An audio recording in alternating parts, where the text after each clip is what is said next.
familiar sight, help wanted. You see it across the board in many industries these days, and it's no different for one of the area's largest employers. But as KLTV7's Christine Guevara reports, Tyler's Trane Technologies is responding by reaching out to the next generation of workers. Trane Technologies is hosting student tours for high schoolers to solve the staffing shortage.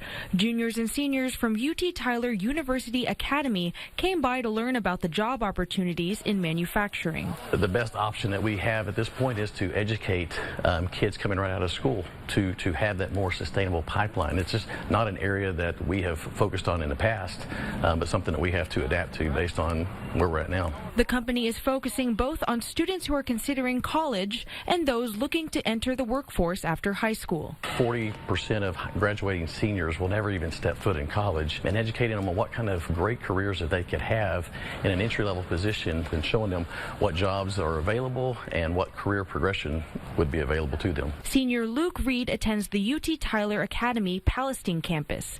He's wanting to go into robotic and industrial technology. I've always had a fascination with putting things together, making them work, making them move, like Legos. I've always been a big fan of Legos, and some of the stuff that they had in there was real similar to what I'm looking to go into. They are looking to hire 40 to 60 employees in the next few months as the demand for their products continues to grow. That is why these student tours are important to cultivate. And we're not just targeting seniors. We want to go all the way from freshman through senior grades, just so that we can get kind of repetition over the years and they understand what exactly manufacturing is and what they want to do going forward.